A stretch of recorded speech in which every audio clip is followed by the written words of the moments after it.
ini saya akan membawakan materi tentang sejarah singkat graf dan definisi dari graf. Yang pertama, sejarah singkat graf. Teori graf dimulai pada tahun 1736 dengan Leonhard Euler yang memecahkan masalah jembatan Königsberg. Masalah ini bertanya apakah seseorang dapat berjalan melalui 7 jembatan di kota Königsberg sekali saja tanpa mengulang jalur. Euler merepresentasikan setiap daratan sebagai simpul atau vertex dan setiap jembatan sebagai sisi. Menciptakan struktur graf sederhana untuk memodelkan masalah tersebut. Dengan menggunakan konsep ini, Euler menunjukkan bahwa masalah tersebut tidak memiliki solusi sekaligus meletakkan dasar teori graf modern. Pada abad ke-19, Arthur Chell mengembangkan konsep pohon dalam graf yang mengarah pada pengembangan lebih lanjut dalam teori graf.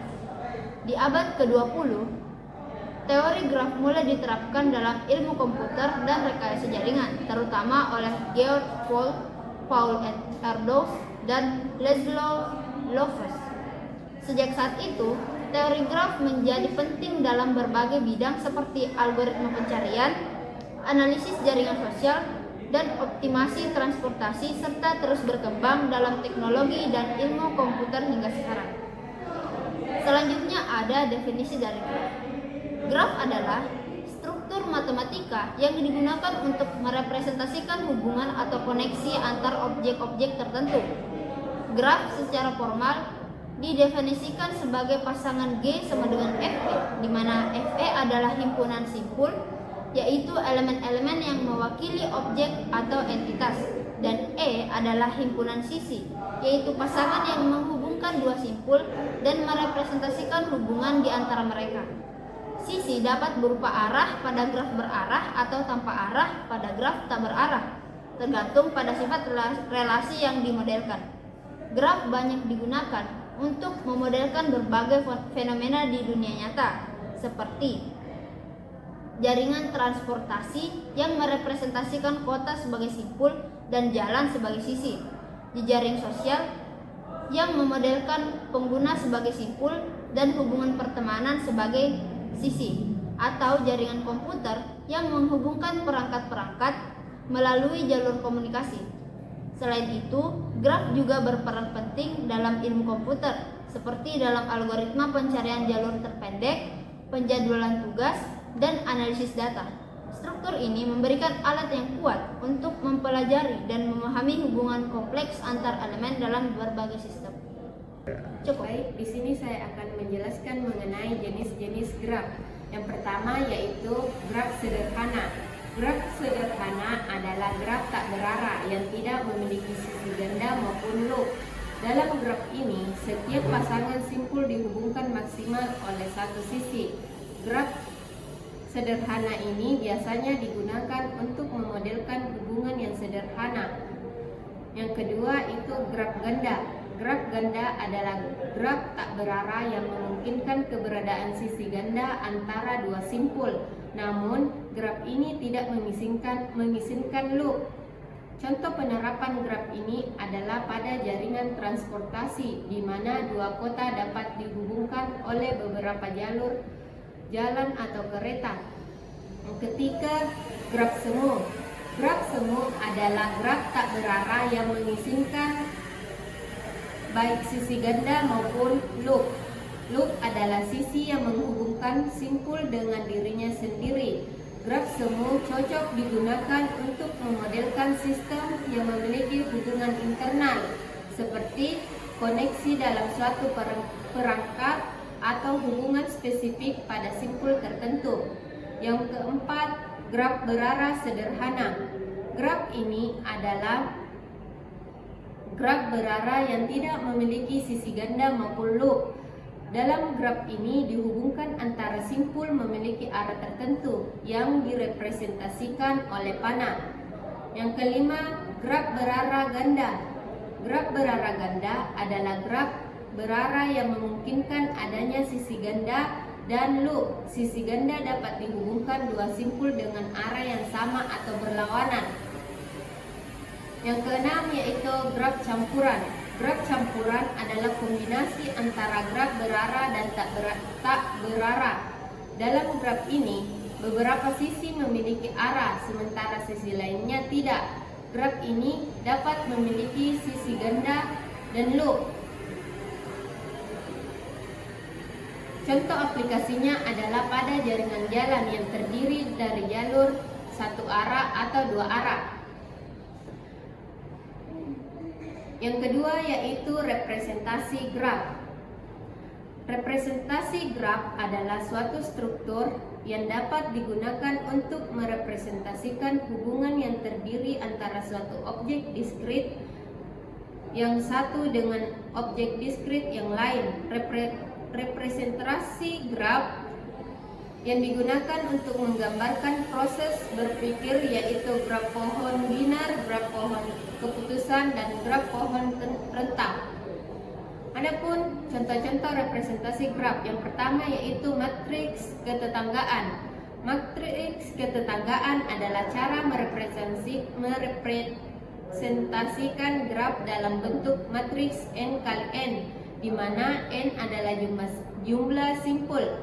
Setiap elemen A menunjukkan hubungan antara simpul I dan J. Yang kedua itu daftar ketetanggaan. Daftar ketetanggaan menyimpan setiap simpul beserta daftar simpul yang terhubung di dalamnya. Representasi ini lebih hemat memori dibandingkan matriks ketetanggaan. Yang ketiga, daftar isi. Daftar isi merepresentasikan graf sebagai daftar pasangan simpul yang terhubung untuk graf berbobot. Setiap sisi dapat disimpan dalam format UYW, di mana W adalah bobot. Representasi ini sangat cocok untuk graf jarang atau algoritma tertentu seperti Kruskal. Yang terakhir, matriks insidensi yang menggunakan matriks n kali n, di mana n adalah jumlah simpul dan m adalah jumlah sisi. Setiap baris merepresentasikan simpul dan setiap kolom merepresentasikan sisi. Baik, materi selanjutnya yaitu terminologi dasar graf. Terminologi dasar graf adalah fondasi memahami berbagai algoritma seperti Dijkstra. Nah, poin pertama itu graf. Definisinya, struktur matematis yang terdiri dari himpunan simpul atau nodes atau verticals dan sisi edge yang menghubungkan simpul-simpul tersebut. Ada dua jenis graf, yaitu graf berarah dan graf tak berarah. Nah, graf berarah memiliki sisi yang memiliki arah, sedangkan graf tak berarah sisinya tidak memiliki arah. Poin kedua yaitu simpul atau vertex. Titik dalam graf yang merepresentasikan entitas dan notasi biasanya dinyatakan sebagai huruf seperti V1, V2, dan seterusnya. Untuk poin ketiga yaitu sisi atau edge, penghubung antara dua simbol dan dapat memiliki bobot weight atau tanpa bobot pun weight. Poin keempat yaitu derajat atau degree, jumlah sisi yang terhubung dalam suatu simpul, yaitu derajat masuk dan derajat keluar. Untuk derajat masuk, untuk graf berarah jumlah sisi yang masuk ke simpul, dan derajat keluar jumlah sisi yang keluar dari simpul. Nah, pada poin kelima yaitu lintasan atau patch, itu urutan simpul yang terhubung oleh sisi, dan lintasan memiliki panjang yang dihitung berdasarkan jumlah sisi atau bobotnya. Next, materi selanjutnya yaitu lintasan terpendek. Nah, definisi dari lintasan terpendek: lintasan dari suatu simpul ke simpul lainnya dengan total bobot sisi terkecil. Algoritma atau biasa disebut algoritma Dijkstra. Algoritma Dijkstra efektif dalam menemukan lintasan terpendek pada graf berbobot non-negatif, sehingga sangat berguna dalam sistem navigasi, jaringan komputer, dan optimasi logistik. Tujuannya itu menentukan lintasan terpendek dari simpul awal ke semua simpul lainnya dalam graf berbobot non-negatif. Adapun langkah-langkahnya yaitu yang pertama inilah inisialisasi yang terbagi menjadi dua. Yang pertama, tetapkan bobot awal ke semua simpul sebagai tak terhingga kecuali simpul awal yang bernilai 0. Yang kedua, buat himpunan simpul yang belum diproses. Untuk langkah kedua, proses simpul dengan bobot terkecil. Pada simpul dengan bobot terkecil di antara simpul yang belum diproses, perbarui bobot simpul-simpul tetangga berdasarkan bobot total melalui simpul tersebut. Untuk langkah ketiga, tandai simpul sebagai selesai. Setelah simpul diproses, tanda sebagai selesai dan keluarkan dari himpunan simpul yang belum diproses. Dan untuk langkah terakhir yaitu langkah keempat, ulangi hingga semua simpul selesai. Proses selesai ketika semua simpul telah diproses atau lintasan terpendek ditemukan. Baiklah, saya akan menjelaskan apa sih itu bilangan kromatik atau chromatic number. Chromatic number adalah konsep dalam teori graf yang digunakan untuk menentukan jumlah-jumlah warna yang digunakan dalam simpul-simpul vertex dalam suatu graf, sehingga tidak ada dua simpul yang memiliki warna yang sama dalam satu graf. Dan bagaimana sih pengaplikasian dari bilangan kromatik ini? Yang pertama itu bisa dilihat dari penjadwalan. Digunakan untuk memecahkan masalah penjadwalan seperti menentukan jadwal ujian, di mana dua mata pelajaran yang memiliki siswa yang sama tidak akan ditempatkan dalam waktu yang sama. Kemudian dalam alokasi frekuensi, bilangan kromatik membantu memastikan bahwa dua pemancar yang berdekatan tidak menggunakan frekuensi yang sama untuk menghindari interferensi dalam frekuensi radio tersebut. Kemudian membantu dalam desain jaringan untuk menghindari konflik data di node yang sama atau dalam suatu node yang saling berhubungan. Kemudian mengapa sih bilangan kromatik ini penting? Bilangan kromatik memberikan wawasan tentang kompleksitas pewarnaan dalam suatu graf, sehingga simpul-simpul dapat saling berinteraksi tanpa adanya gangguan.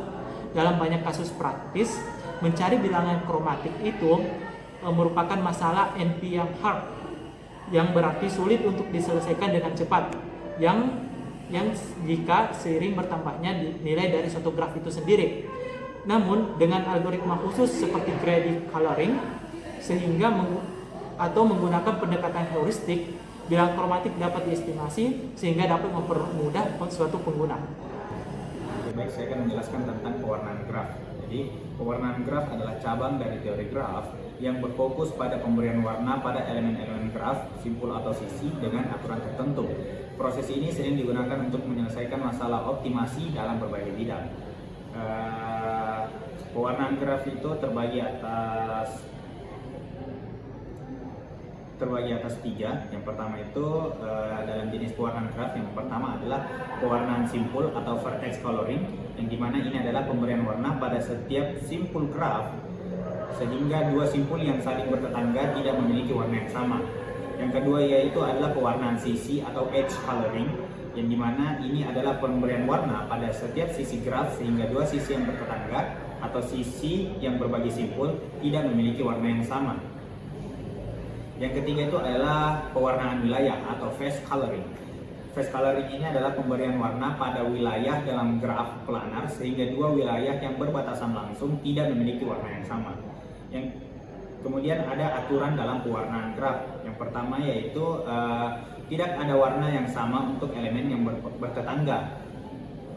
Yang kedua ada bilangan kromatik, yaitu semakin kecil bilangan kromatik, semakin sederhana pewarnaan yang diperlukan. Yang ketiga ada graf planar. Graf planar selalu diwarnai dengan maksimum 4 warna atau biasa yang dikenal dengan teorema 4 warna. Yang ketiga ada algoritma pewarnaan graf. Yang pertama itu ada greedy coloring, yaitu algoritma sederhana yang mewarnai simpul satu persatu dengan memilih warna terkecil yang tersedia. Dan ini tidak selalu memberikan hasil optimal, tetapi cepat untuk graf besar. Yang kedua ada backtracking. Ini yaitu metode yang mencoba semua kemungkinan kombinasi pewarnaan sampai menemukan solusi yang optimal. Efektif untuk graf kecil, tetapi tidak efisien untuk graf besar. Yang ketiga ada algoritma Wells-Powell, yaitu mengurutkan simpul berdasarkan derajat atau jumlah tetangga, kemudian mewarnai mulai dari simpul dengan derajat terbesar. Kemudian ada aplikasi pewarnaan graf. Untuk aplikasi pewarnaan graf itu dimulai dengan penjadwalan, menentukan jadwal tanpa konflik, misalnya ujian atau tugas. Contohnya itu simpul sama dengan mata pelajaran, sisi sama dengan siswa yang sama. Yang kedua ada frekuensi radio, yaitu alokasi frekuensi tanpa interferensi antara stasiun pemancar. Misal simpul sama dengan stasiun, sisi sama dengan hubungan interferensi. Yang ketiga itu pewarnaan peta, menentukan warna pada wilayah peta tanpa dua wilayah bertetangga memiliki warna yang sama. Contohnya itu pewarnaan graf planar. Kemudian ada desain jaringan, menentukan jalur atau alokasi tugas dalam jaringan komputer untuk menghindari konflik. Ya, itu keempat tadi adalah contoh aplikasi pewarnaan graf. Contohnya yaitu contoh pewarnaan simpul.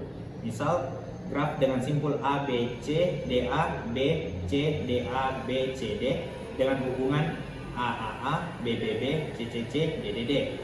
Langkahnya yaitu pertama, warna pertama diberikan ke AAA, di mana A berwarna merah. Kemudian BBB bertetangga dengan AAA, B diberi warna biru B. Kemudian CCCC bertetangga dengan BBB, di mana C diberi warna merah. Kemudian DDD bertetangga dengan CCC, di mana D diberi warna biru D. Hasil yang digunakan yaitu 2 dalam kurung X dalam kurung G sama dengan 2 per C dalam kurung G sama dengan 2X dalam kurung G sama dengan 2. Baik, terima kasih.